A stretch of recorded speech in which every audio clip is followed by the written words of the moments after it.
un nouveau look. Onglerie, coiffure et coupe tendance, coiffure mariée, tissage et extension cheveux, lissage brésilien, extension cils, maquillage. Luminel Béoric, Verescalien 4 foot. Salon de beauté Luminel vous présente le journal.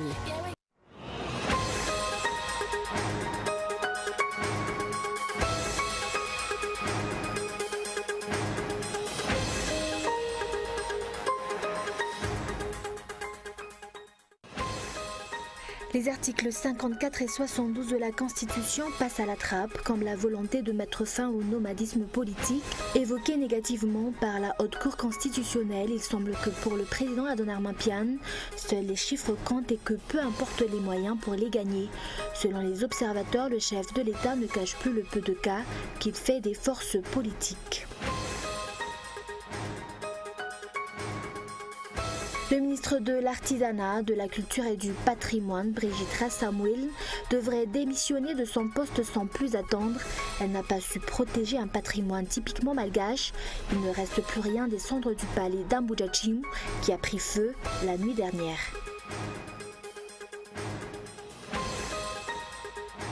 Et au Nigeria, cela fait aujourd'hui 500 jours que les lycéens Chibok ont été enlevés par Boko Haram, en dépit de la mobilisation internationale illustrée par le mouvement.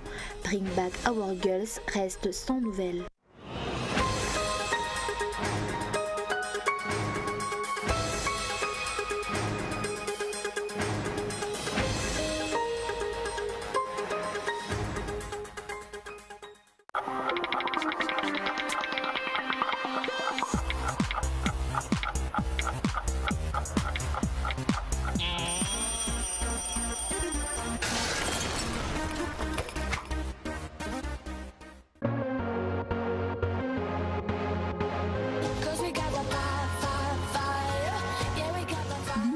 Un nouveau look. Onglerie, coiffure et coupe tendance, coiffure mariée, tissage et extension cheveux, lissage brésilien, extension cils, maquillage. Luminel Béoric, Verescalien 4 foot. 034 01 816 59 033 11 859 98. Luminel, osez être la plus belle.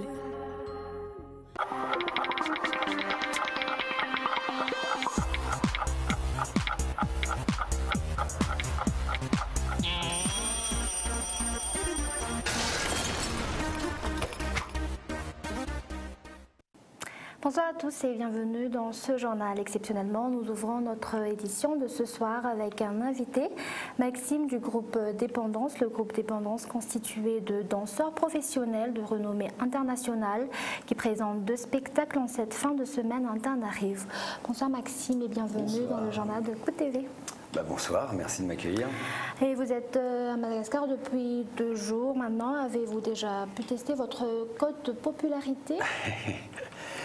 En fait, on découvre petit à petit parce que c'est vrai que c'est notre première venue à Madagascar. On est allé à l'île Maurice, à La Réunion. Donc on a vu qu'on avait un certain succès, tant mieux. Enfin, on apprend à connaître en fait ces îles et ce peuple qui nous accueille à chaque fois avec les bras grands ouverts. Donc on est ravis d'être ici. Et ça a bien marché à La Réunion et à Maurice avec 2500-2000 spectateurs je crois lors de nos shows. Donc on va voir ce que ça va donner demain et le 30. Mais en tout cas, on a été super bien accueillis. Et, on voit que dans la rue, les gens nous reconnaissent un peu. On se dit tiens, peut-être qu'ils regardent la TF1. Peut-être. Et durant ces 2 jours, qu'est-ce que vous avez parlé de nous un peu de ces 2 jours à Madagascar? Alors, effectivement, on est arrivé il n'y a pas si longtemps que ça, donc on n'a pas vu beaucoup du pays, mais c'était plus des rencontres humaines qui nous ont pas mal troublés, et surtout cet après-midi. On est allé voir le père Pedro et tous ses enfants, et donc c'est un peu un choc des cultures, et ça nous fait un peu redescendre sur terre parce qu'on est quand même dans une bulle où on vit, surtout depuis quelques années, où on est bercé là, par la télé, par les shows à droite à gauche, les gens, les foules de personnes qui viennent nous voir et nous on se dit mais qu'est-ce qui nous arrive, et là on redescend sur terre. On se dit finalement avec un sourire ces gens ils arrivent à nous fasciner, à nous faire oublier que finalement ils n'ont pas grand-chose, et je crois que c'est troublant et ça nous fait beaucoup grandir. Vous prévoyez 2 spectacles, l'un au CCIVAT et l'un au Palais des Sports de Mamasne. Est-ce que vous pouvez un peu nous parler des petits détails qui vont se passer durant ces 2 jours? Non, c'était une surprise. On va vous faire effectivement un spectacle de professionnels. Donc on est une troupe avec des danseurs pros et des danseurs de danse avec les stars. Donc il y a un petit mélange. Mais en tout cas, on est tous des danseurs pros. Donc c'est ça la grosse différence avec Danse avec les stars, où justement on est là pour faire danser nos célébrités. Là, vraiment, c'est entre nous. Et puis donc il y aura moins de blabla qu'à la télé, hein, mais il y aura quand même une petite interaction avec le public pour justement montrer qu'on fait du show, on a un spectacle de danse, mais aussi on aime cette communication, on aime partager avec le public. Donc on risque de faire monter quelques personnes ou une personne, on verra, lors de notre show, et puis faire danser cette fameuse personne. Il y aurait combien, vous êtes combien à Madagascar? Il y aurait combien de... Alors on est 7 danseurs à être venus, et puis vous allez voir des tableaux différents, hein, et parfois c'est des trios, parfois c'est que les filles, parfois c'est 3 couples. Donc on essaye de faire vraiment des formes différentes de tableaux pour que le public soit toujours surpris, voilà, que ce ne soit pas toujours des solos, pas toujours des danses de groupe. Donc pour montrer que finalement la danse en couple, enfin à la base c'était la danse de salon, c'est la danse en couple, mais elle peut danser aussi à 3, parfois à 4. Et donc c'est ça qui est intéressant et qui ouvre un petit peu les esprits par rapport à cette discipline. Et il y aurait un projet avec des danseurs malgaches. Vous avez déjà rencontré des danseurs malgaches durant ces 2 jours? Il y a Ridja en fait que j'ai rencontré à La Réunion la première fois et qui a toujours été motivé pour nous faire venir. Il m'a dit il faut qu'on trouve les moyens de vous faire venir ici à Madagascar, on vous attend. Donc on a dit on serait ravis, et donc nous voici arrivés. Et c'est vrai qu'il y a une fédération donc, qui grandit, et des danseurs malgaches que j'ai vus en stage, notamment à La Réunion, qui sont talentueux. Donc je pense qu'il y a vraiment un potentiel à exploiter. Et si on peut en tout cas collaborer et puis faire évoluer les choses ici, transmettre un peu notre savoir, on serait ravis. Est-ce que vous connaissez une danse malgache? Oh, pas du tout. Qu'est-ce que ça donne? Vous allez me dire, vous allez me montrer. Ok, merci Maxime, et à bientôt. Merci à vous, à très vite. Le groupe Dépendance vous donne donc rendez-vous ce week-end au CCIVAT et au Palais des Sports de Mamasne. Et sans transition dans l'actualité, aujourd'hui à Madagascar, les articles 54 et 72 de la Constitution passent à la trappe, comme la volonté de mettre fin au nomadisme politique, évoqué négativement par la Haute Cour constitutionnelle. Il semble que pour le président Adhanom Mopian, seuls les chiffres comptent et que peu importe les moyens pour les gagner. Reportage de Zoura Koutedjin. L'évolution de la situation politicienne fait douter d'une rencontre entre le président Adhanom Mopian et la NMP, nouvelle majorité parlementaire. Il semble que la stratégie du chef de l'État comporte la forte éventualité d'une dissolution de l'Assemblée nationale. Il n'aurait besoin que de députés qui soutiennent son programme. Un programme des plus flous et des plus vagues et comme l'objet d'un secret absolu. Les députés, comme les citoyens, ignorent son contenu et n'en savent rien de précis, sauf que ces lignes générales sont celles de tous les discours tenus par les prédécesseurs de Adhanom Mopian.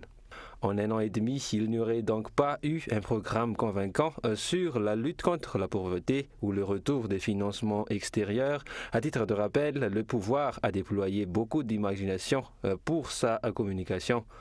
Il y a eu des fameux tests 100 jours, initiative pour des résultats rapides. Il a été imaginé un concept de programme d'urgence présidentielle, pour l'instant sans résultat concret. Dans son discours d'investiture, il y a donc 1 an et demi, le chef de l'État a promis le retour des financements extérieurs. Jusqu'ici, rien. Rien ne garantit qu'une fois le mémorandum signé et que le président gagne le soutien de beaucoup de députés, rien ne garantit que les aides budgétaires vont revenir. Interrogé sur le mémorandum de stabilité, le président a éludé et préfère abonder dans le sens du soutien à son programme. Un programme jusqu'ici des plus flous. Nous avons déjà gagné quelques 90 députés en faveur du mémorandum pour la stabilité. Et pour le soutien au programme du président de la République, c'est réservé à l'initiative personnelle et du seul ressort de chacun des députés. Il s'agit d'une approche individuelle et non par le truchement de partis ou de groupes de partis. partagez vos engagements.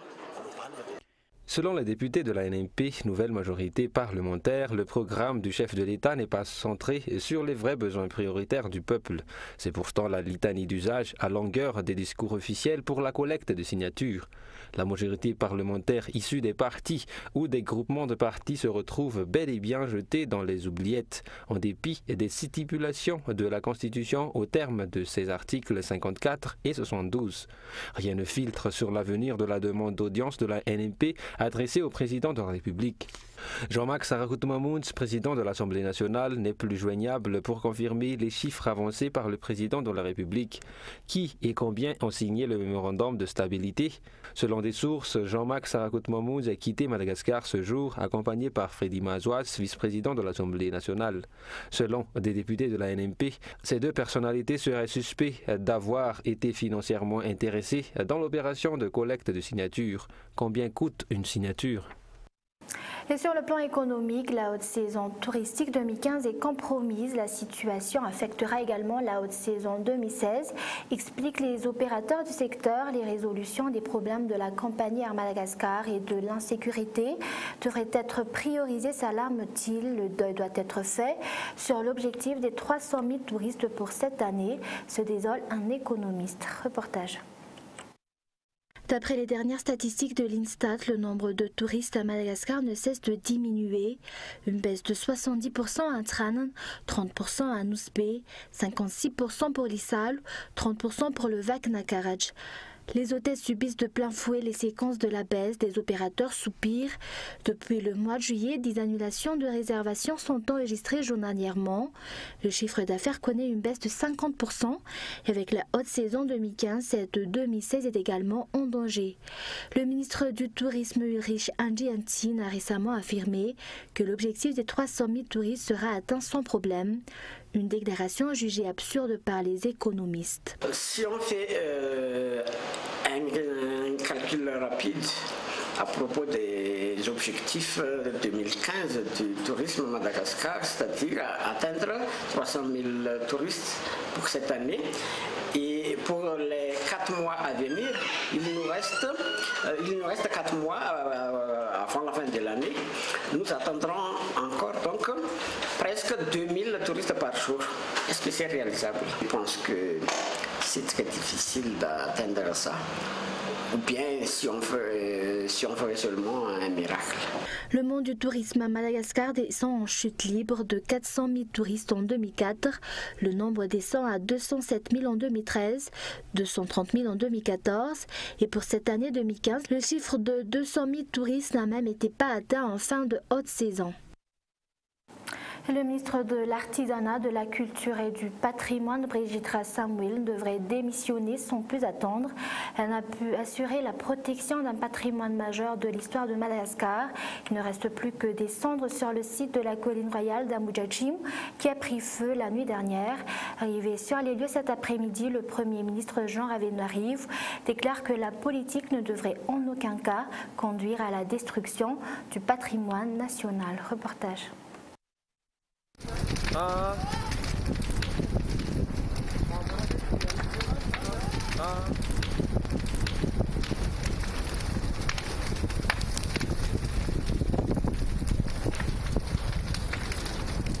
Une très forte explosion a précédé l'incendie du site historique de la colline royale d'Ambujachim selon les riverains. Les 3 petites maisons froides auraient été arrosées de pétrole, ce qui a aggravé l'incendie. Les lieux de culte traditionnels ainsi que le tombeau de la reine n'ont plus été que cendres. Le feu a commencé vers 9 h du soir et n'a cessé que vers minuit selon toujours les riverains. C'est un incendie criminel, estiment les riverains. Je ne peux rien vous dire, sauf tout simplement, nous tous on le voit ici. Moi je dis vraiment que ça c'est criminel.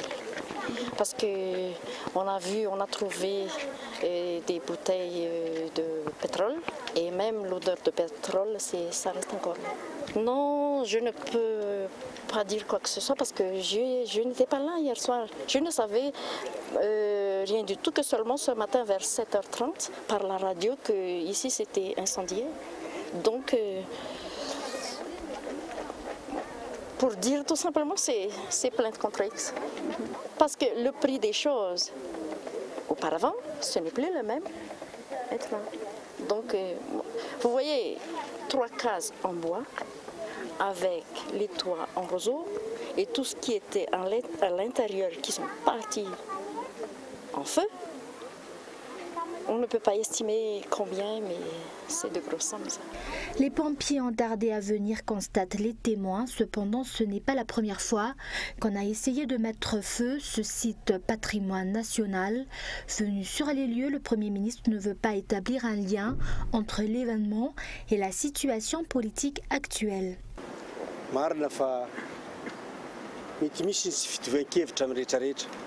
Il est vrai qu'il existe des divergences politiques. Il est aussi clair qu'il y a des gens qui n'ont pas la culture du patriotisme. Mais moi je dis que tout patrimoine national ne doit pas connaître un tel sort.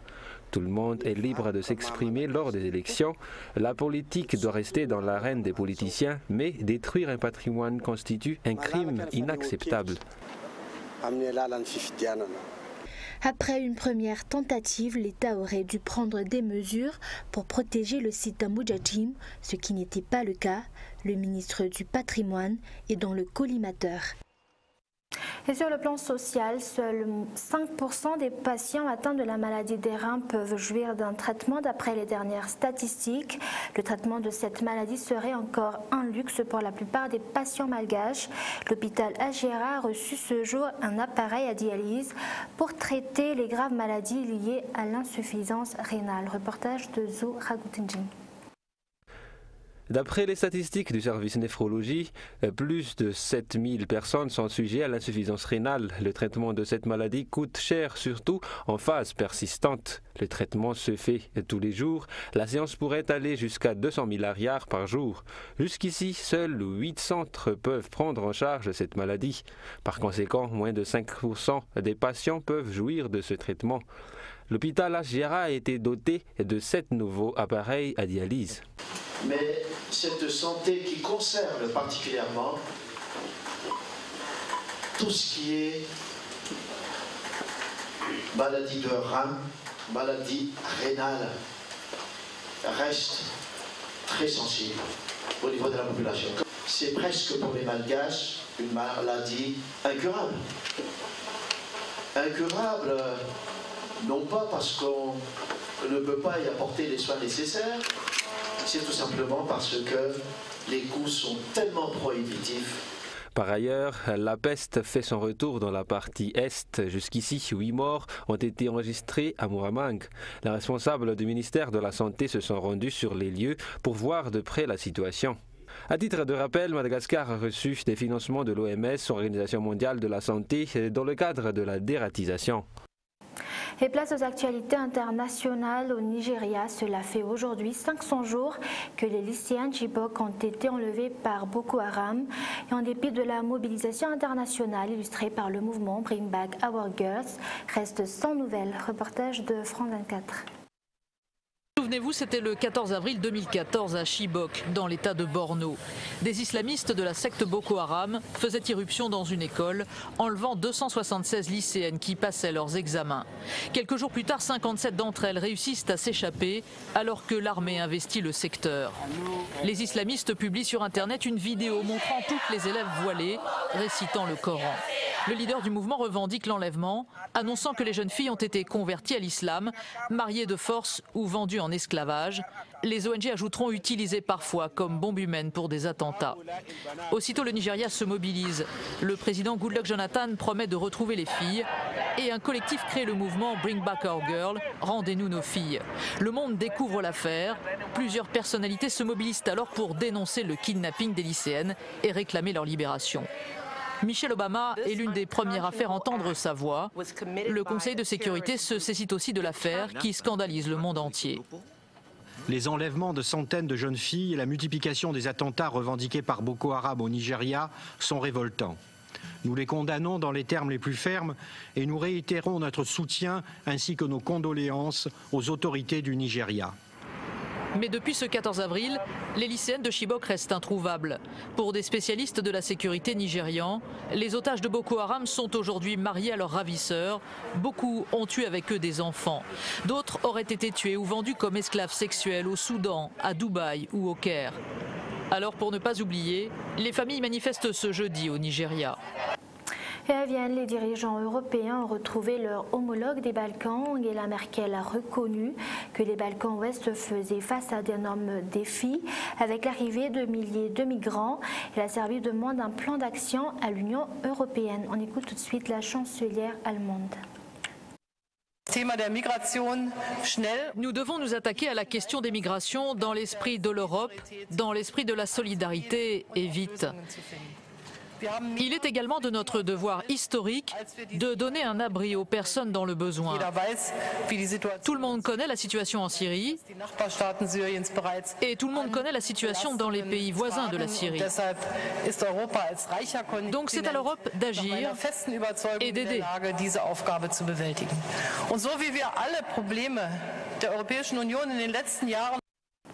Et un rappel des grands points développés dans ce journal. Les articles 54 et 72 de la Constitution passent à la trappe, comme la volonté de mettre fin au nomadisme politique évoqué négativement par la Haute Cour constitutionnelle.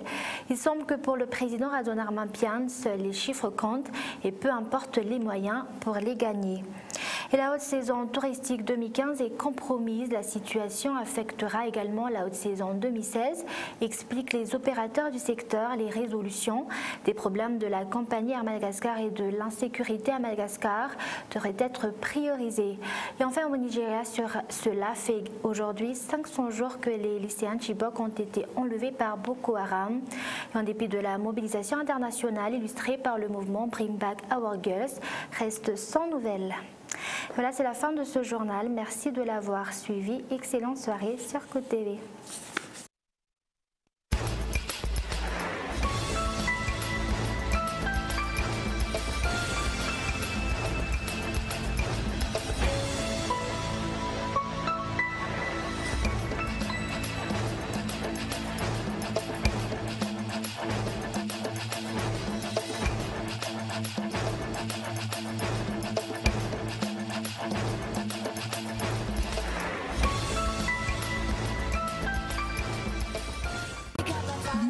Un nouveau look. Onglerie, coiffure et coupe tendance, coiffure mariée, tissage et extension cheveux, lissage brésilien, extension cils, maquillage. Luminel Béoric, Berescalien 4 foot. Le journal vous a été présenté par Salon de beauté Luminel.